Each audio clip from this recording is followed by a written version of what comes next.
सूरत हाल में कि अगर हम मुतहद नहीं होंगे तो आज इमरान रियाज है, कल कोई और होगा, परसों कोई और होगा, इसी तरह से चीज़ें चलती रहेंगी।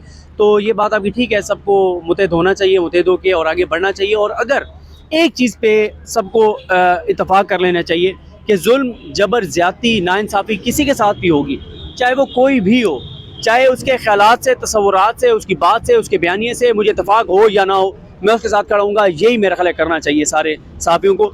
और अब वरना ही जुल्म बढ़ता जाएगा, आज एक है कल दूसरा है। और यही तो मैं कह रहा हूँ ना कि आज अब तय कर लेना, आज अब कर लें कि मेरा किसी के साथ कितना ही इख्तिलाफ क्यों ना हो, कोई भी हुकूमत क्यों ना हो, कोई भी पॉलिटिकल पार्टी क्यों ना हो, अगर वो किसी के साथ जुल्म, जबर, नाइंसाफ़ी करेगी तो मैं उसके साथ खड़ा हूँगा जिससे जुल्म। आपने भी इस तरह का जुल्म बर्दाश्त किया, वो सफर, वो दौर कैसा गुजरा था? उसके बाद जब आप बाहर निकले तो क्या नया एक्सपोजर था? देखें, वो तो वो मेरे लिए तो वो 1-2 दिन का था, 3 दिन का था, मेरे लिए तो कोई इशू नहीं था।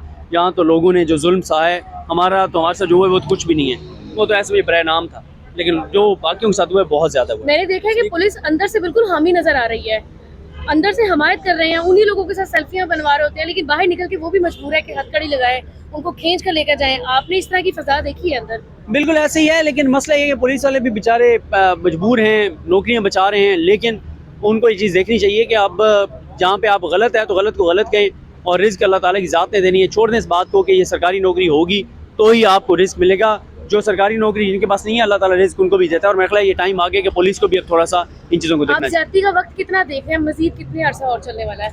ये कुछ कहा तो नहीं जा सकता, लेकिन मेरा ख्याल है कि ये जुल्म, जबर और तशद्दुद और इन सारी चीज़ों का बस आखिरी ये एक दौर चल रहा है। अब चीज़ें जो है वो बदलना शुरू हो गई हैं। जब भी पकड़ा गया इमरान रियाज खान साहब को पकड़ा गया है, हमने देखा बाकी सहाफ़ी भी मौजूद हैं, क्या बाकी सच नहीं बोल रहे, ये क्या कुछ ज़्यादा सच बोल रहे हैं?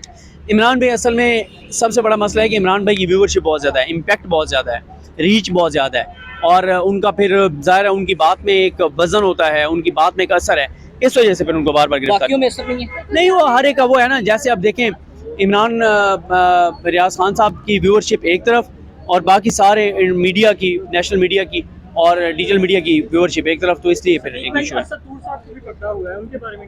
देखें, यही मसला है ना कि अब्बास तूर साहब को जिस तरह से गिरफ्तार किया गया है जब वो ताउन कर रहे थे, अगर आप समझते हैं कि वो आपका इल्ज़ाम यह है कि वो झूठ बोल रहे हैं, गलत बयानी कर रहे हैं असदूर साहब, तो आप ट्रायल करें, आप साबित कर दें कि वो झूठ बोल रहे हैं, गलत बयानी कर रहे हैं। लेकिन इस तरह से आप उनको बुलाया आपने इन्वेस्टिगेशन में, वो आए, इन्वेस्टिगेशन ज्वाइन की उन्होंने, और आपने क्या किया कि आपने इन्वेस्टिगेशन में उनको बिठा लिया। ये कौन सा तरीका है? तो आप उनको, आपने नोटिस दिया, वो आए, आप उनसे आप जो है असदूर साहब जो है उनसे उनका आप ट्रायल करें, आप 1 मिनट में कंक्लूड कर दें। लेकिन ये कोई तरीका नहीं है जिस तरह से उनको बिठा लिया गया। भाई, हमने देखा कि जब ये पेरेंट्स में इमरान भाई आए हैं, उन्हें तकरीबन 3 घंटे के करीब प्रिजन वैन में खड़ा किया गया, तो ये इंतजार के पीछे क्या वजह समझते हैं आप? ये देखिए, मकसद होता है साइकोलॉजिकल, मेंटली टॉर्चर करना और एक मैसेज देना और तंग करना। और वो यही किया गया ना कि उनको 4-5 घंटे वहाँ पे प्रिजनर वैन के अंदर रखा गया ताकि एक वो वहाँ पे बैठे, डिस्टर्ब हो, और एक मैसेज दिया जाए कि जनाब अगर आप बाज नहीं आएंगे, आप खामोश नहीं होंगे, आप इस निज़ाम को एक्सपोज करेंगे, तो फिर आपके साथ यही होगा कि आपको इस तरह से गिरफ्तार किया जाएगा, एक के बाद दूसरे, दूसरे के बाद तीसरे, तीसरे के बाद चौथे केस में, 5वें केस में, और साथ ही आपके साथ इस तरह का रवैया रखा जाएगा। अच्छा, वो 1 साल पुराना केस है, इसको दोबारा कंटिन्यू किया गया, उसमें बताया गया कि वो 2 स्टेटमेंट्स से दोनों में तजाद आ रहा था, तो आप क्या समझते हैं कि स्टेटमेंट्स में जो तजाद है वो किस वजह से है? देखिए, मसला ये है ना कि मार्च 2023 का केस है और गिरफ्तार कर रहे हैं फरवरी 2024 में, फिर कोई सबूत नहीं है, कोई चीज़ नहीं है। आप कह रहे हैं कि हमारे पास सबूत मौजूद है, कि वीडियो मौजूद है कि इमरान रियाज वहाँ पर मौजूद थे।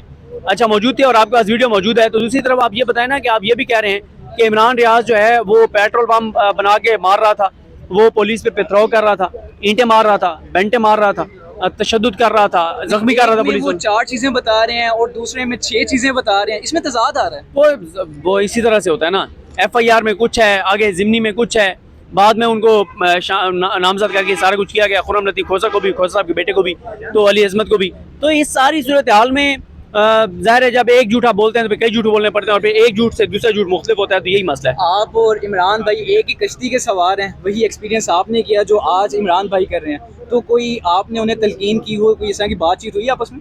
देखिए, बात यह है कि हम किसी सूरत भी हमें नहीं मिलाया जा सकता।